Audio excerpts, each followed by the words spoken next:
Hello, friends, fiends, and fellow UBTubers, and welcome to episode 829 of the Daily Comic and Collectible. Today, the collectible of the day is the Hasbro Toys, Marvel Comics, Marvel Legends series, Kingpin Build-A-Figure Wave, Red Goblin Action Figure. When Norman Osborn merges with the Carnage symbiote, he becomes the villainous Red Goblin.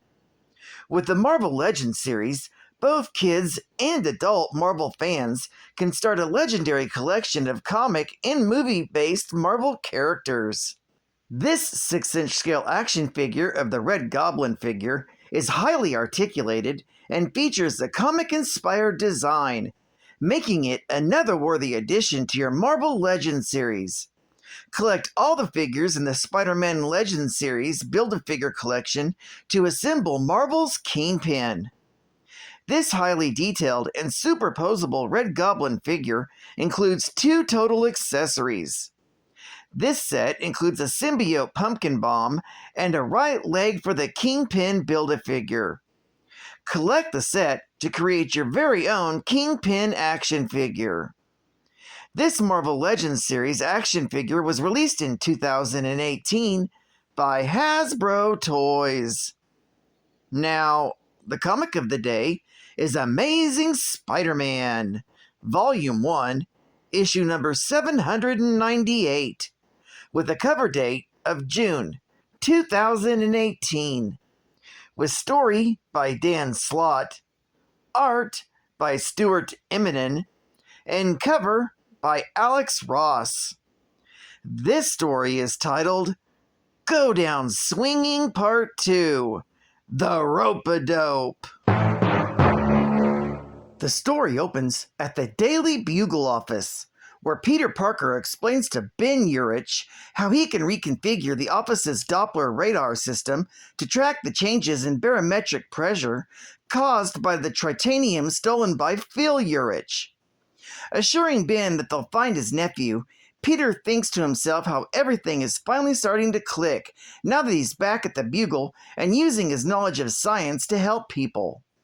Colin and Rublin pick up readings indicating that tritium is heading straight for them, but Peter assures his panicking colleagues that it's nothing, thinking that he can say that with absolute certainty since his spider sense isn't going off. Immediately afterwards, the Green Goblin crashes through the window.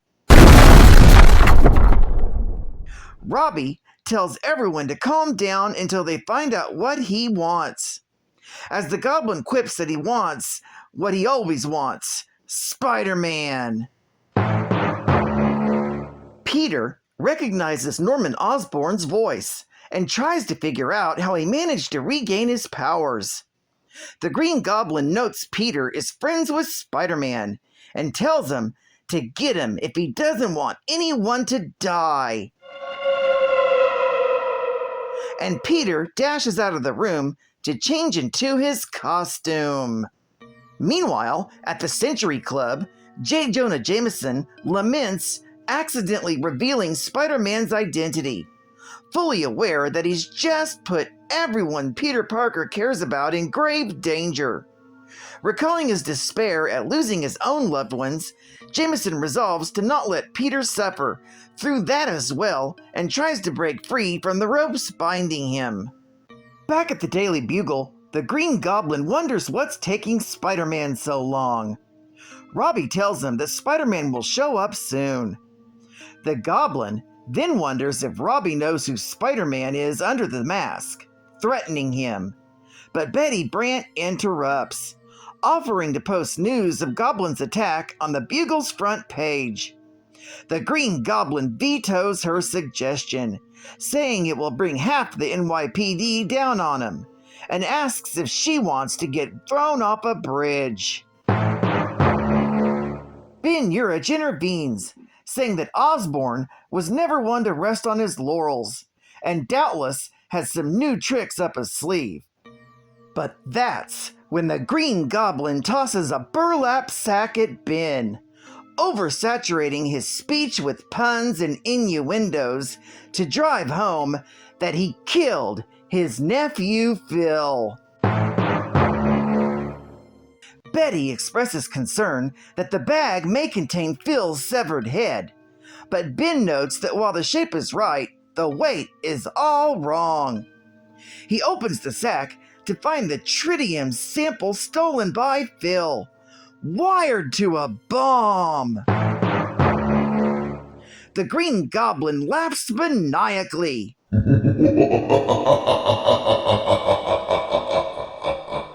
As everyone else panics. But Spider-Man soon arrives and immediately attacks him. Ben warns Spider-Man about the tritium bomb, leaving the Goblin complaining that he stole his punchline, and now he has nothing to banter about. Back outside the Goblin's lair, Flash Thompson notes that the tracer Alchemax gave him tracked the tritium signal to this location. Transforming into Agent Anti-Venom, he smashes through the door, wondering if doing this will get Liz to leave him alone and what he can do if it doesn't. He spots Phil Urich's body, his corpse. But as he examines the body, a thump from upstairs sets him on alert. Agent Anti-Venom finds J. Jonah Jameson still tied to his chair, which had toppled over. As Agent Anti-Venom introduces himself and frees Jameson, he warns Flash that the Green Goblin is back and that everyone connected to Spider-Man and the Osborns are in danger. Meanwhile, at Liz Allen's apartment, she, Harry Lyman, Mark Raxton, Normie Osborn, and Stanley Osborn sit in the living room as Emma prepares to serve them lemonade.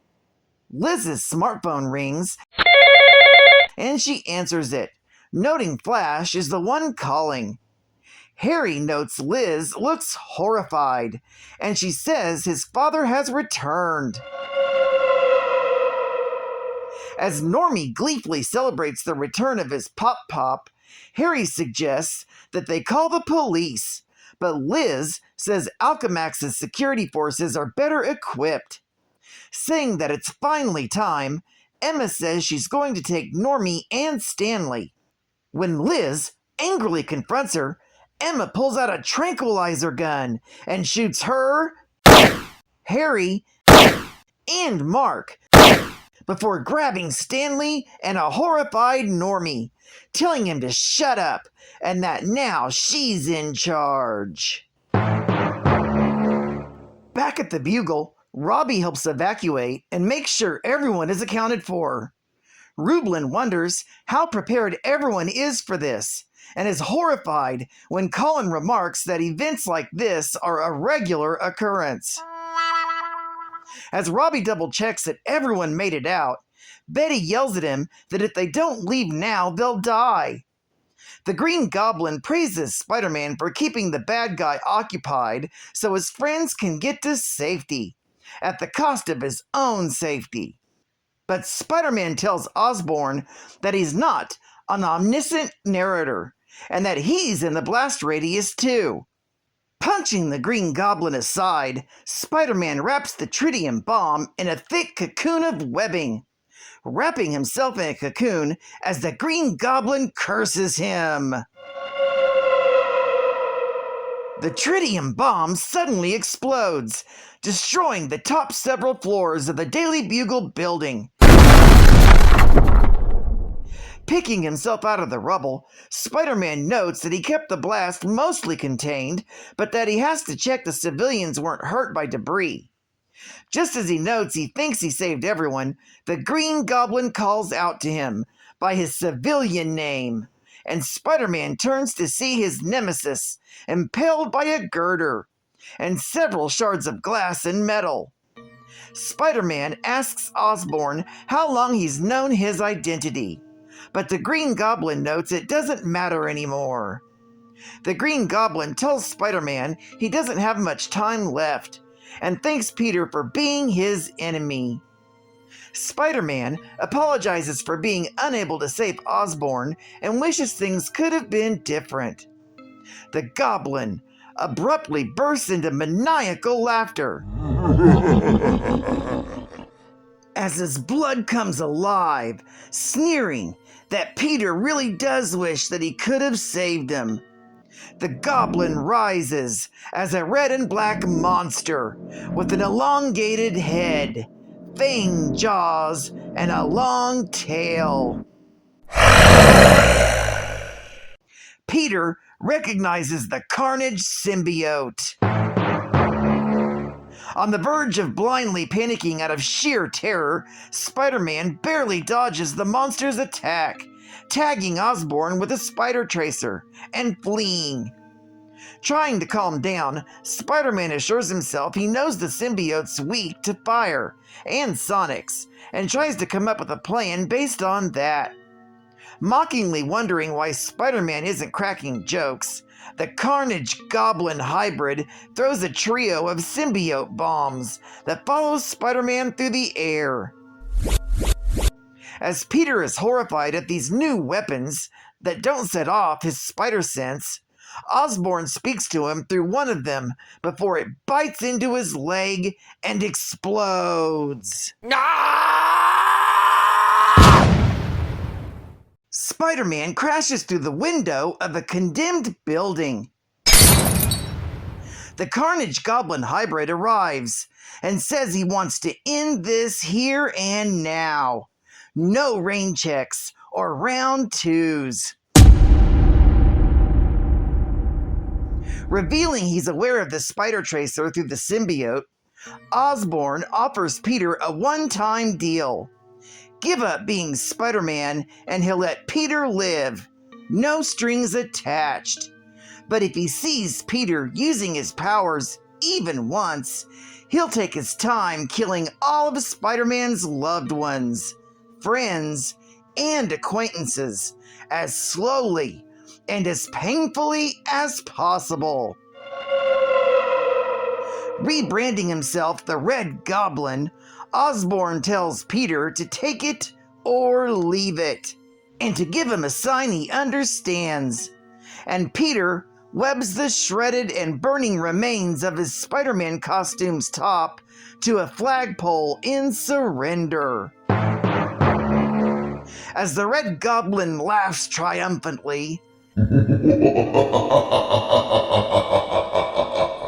Peter sits in the darkness and takes stock of his injuries, noting that even he couldn't handle the Red Goblin as Spider-Man, so he's determined to take Osborn down as Peter Parker.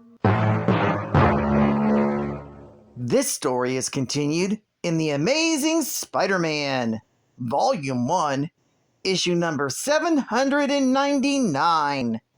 Geek Fact: this issue is considered a key issue, featuring the first appearance of Norman Osborn as the Red Goblin. It's also the first appearance of the Carnage Bombs.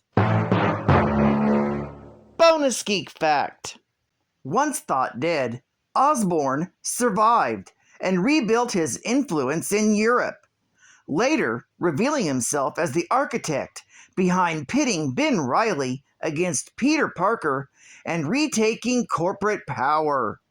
He changed his identity, becoming Mason Banks, a backer of Alchemax, and consolidated New York's underworld into the Goblin Nation, and became the Goblin King. After that defeat, built a global Goblin army, then bonded with the Carnage symbiote to become the Red Goblin, targeting Peter's family until a psychic collapse. He was weaponized by Carnage's hive, yet ultimately reclaimed his identity. Purged of his sins by the Sin Eater, Osborn sought atonement as a consultant at the Ravencroft Institute, and later adopted a heroic mantle as the Gold Goblin. Despite manipulations by the Queen Goblin and Craven, Osborn still wavers between redemption and the Goblin persona. With Peter off-world, a repentant Osborn has secretly acted as Spider-Man in New York City. Advertising ad fact.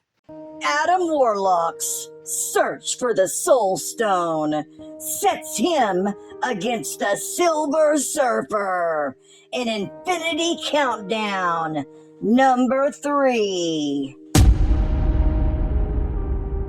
Then Infinity Countdown Darkhawk number 1. Darkhawk is back in action, fighting for justice from the edge of Manhattan to the edge of the universe. Infinity Countdown Captain Marvel number 1. The Captain Marvels of 3 worlds unite to uncover the secrets of the Reality Stone. And Infinity Countdown Daredevil number 1. Hell's Kitchen heats up as Turk abuses the Mind Stone's power. Can the man without fear resist his influence? The countdown continues as the galaxy approaches its breaking point.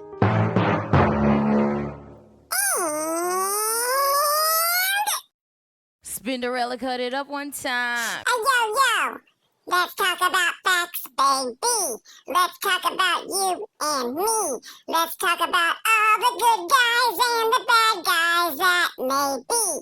Let's talk about facts. Let's talk about facts. Let's talk about facts.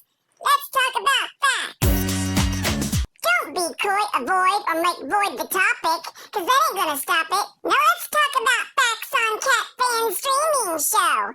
You know, where anything goes. Let's tell it like it is and how it could be. How it was and of course a comic should be. Those who think it's dirty have a choice. Close the comic book, press pause, or turn the YouTube off. Will that stop us? I doubt it.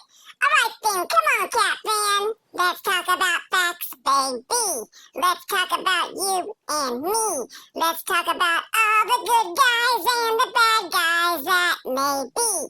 Let's talk about facts. Let's talk about facts. Let's talk about facts. Let's talk about facts. The symbiote known as Carnage is the first spawn of the Venom symbiote and is most often bonded to the sociopathic serial killer Cletus Cassidy. When the Venom symbiote came to rescue its host, Eddie Brock, from jail, it left an asexually produced offspring behind. The spawn bonded to Cletus through a wound in his hand, merging with his blood and becoming red and black in color. Dubbing himself Carnage, Cletus became a deadly reoccurring enemy to both Spider-Man and Venom. When it was eventually separated from him, Norman Osborn, also known as Green Goblin, took possession of the symbiote and became the Red Goblin. During his assault on his own family, he bonded an offshoot of the symbiote to his own grandson, Normie, turning him into the Goblin Child. Spider-Man ended up defeating Norman by tricking him into separating from the Carnage symbiote before immolating it. Traces of the symbiote remained inside Cletus's body and rejuvenated in an attempt to save him from atmospheric re-entry, but perished in the process, leaving the Goblin Child's symbiote as the only known remaining offshoot. It was eventually removed from Normie and left to be studied at Alchemax.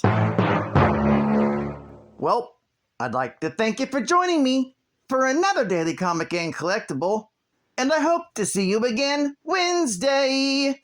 This is Cut Fun Comics Man, and I'll catch you on the flip, Thunder Kitties. Over and out.